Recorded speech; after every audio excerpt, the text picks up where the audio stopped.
ಎಲ್ರಿಗೂ ನಮಸ್ಕಾರ ಸ್ನೇಹಿತರೆ. ಇವತ್ತು ಅಸ್ಮಿತೆ ಬಗ್ಗೆ ನಾವೊಂದಿಷ್ಟು ಮಾಹಿತಿಯನ್ನು ತಿಳ್ಕೊಳ್ಳೋಣ. ಈ ಅಸ್ಮಿತೆ ಅಂದರೆ ಏನು?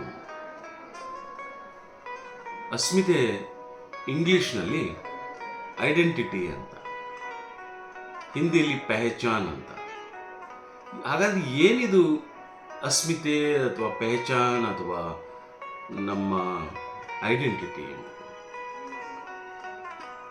ಈ ದೇಶದ 160 ಕೋಟಿಗಿಂತ ಹೆಚ್ಚಿರ್ತಕ್ಕಂಥ ಜನರಲ್ಲಿ ಯಾರಿಗೆ ಈ ಪರಿಕಲ್ಪನೆಯ ಬಗ್ಗೆ ಮಾಹಿತಿ ಇದೆ?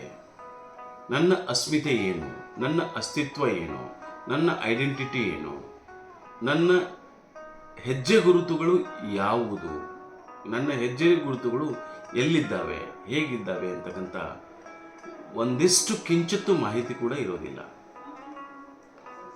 ಹಾಗಾದ್ರೆ ಈ ಅಸ್ಮಿತೆಯನ್ನ ನಾವು ನಿರ್ಮಾಣ ಮಾಡಿಕೊಳ್ಳೋದು ಹೇಗೆ?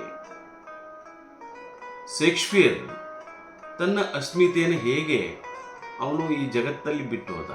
ಕುವೆಂಪು ತಮ್ಮ ಅಸ್ಮಿತೆಯನ್ನು ಈ ಜಗತ್ತಲ್ಲಿ ಹೇಗೆ ಬಿಟ್ಟು ಹೋದರು? ಪಂಪ ಆ ಕಾಲದಲ್ಲಿ ಬರೆದಿರ್ತಕ್ಕಂಥ ನಾಟಕದ ಮೂಲಕ, ಕಾವ್ಯದ ಮೂಲಕ, ಮುದ್ದಣ್ಣ ತನ್ನ ಚಂಪು ಮಹಾಕಾವ್ಯದ ಮೂಲಕ ತನ್ನ ಅಸ್ಮಿತೆಯನ್ನು ಈ ಜಗತ್ತಿಗೆ ಬಿಟ್ಟು ಹೋದ ಅಂತಕ್ಕಂಥದ್ದು. ಬಸವಾದಿ ಶರಣರು ತಮ್ಮ ಅಸ್ಮಿತೆಯನ್ನು ಹೇಗೆ ಬಿಟ್ಟು ಹೋದರು? ಅಕ್ಕ ಮಹಾದೇವಿ ತನ್ನ ಅಸ್ಮಿತೆಯನ್ನು ಹೇಗೆ ಬಿಟ್ಟು ಹೋದರು?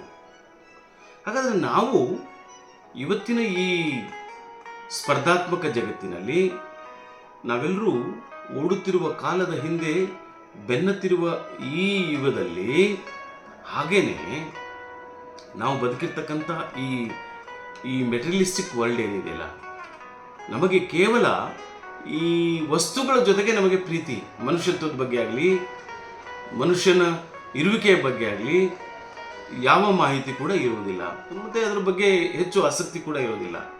ನಮಗೆ ದೊಡ್ಡ ಫ್ರಿಡ್ಜ್ ಬೇಕು, ದೊಡ್ಡ ಟಿವಿ ಬೇಕು, ದೊಡ್ಡ ಕಾರ್ ಬೇಕು, ದೊಡ್ಡ ಬಂಗ್ಲೆ ಬೇಕು, ಇವುಗಳ ಬೇಕು ಎನ್ನುವುದರ ಹಿಂದೆ ಓಡಿರ್ತಕ್ಕಂಥ ಮನುಷ್ಯ ತನ್ನ ಹೆಜ್ಜೆ ಗುರುತನ್ನು ಹೇಗೆ ಬಿಟ್ಟು ಹೋಗ್ತಾನೆ ಅಂತಕ್ಕಂಥ. ಹಾಗಾಗಿ ನೋಡಿ, ನಾವೆಲ್ಲ ಇಷ್ಟೆಲ್ಲ ಇದ್ರೂ ಕೂಡ ಅಲ್ಲಿದೆ ನಮ್ಮನೆ, ಇಲ್ಲಿರುವುದು ಸುಮ್ಮನೆ ಎಂದು ದಾಸರು ಹೇಳಿದ್ದಾರೆ.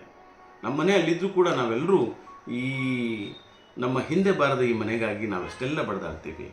ಹಾಗಾಗಿ ಇನ್ನೊಂದು ಮಾತು ಭಾಳ ಮುಖ್ಯವಾಗಿರ್ತಕ್ಕಂಥದ್ದು, ನಾನೆಂಬುದು ನಾನಲ್ಲ, ಈ ಮಾನುಷ ಜನ್ಮವು ನಾನಲ್ಲ ಅಂತಕ್ಕಂಥದ್ದು. ಹಾಗಾಗಿ ಮನುಷ್ಯ ತನ್ನ ಅಸ್ಮಿತೆಯನ್ನು ಉಳಿಸ್ಕೋಬೇಕು ಅಂತಕ್ಕಂಥದ್ದು ಭಾಳ ಮುಖ್ಯವಾಗಿ ಎಲ್ಲರೂ ತಿಳ್ಕೊಬೇಕಾಗಿರ್ತಕ್ಕಂಥ ವಿಷಯ ಇದು.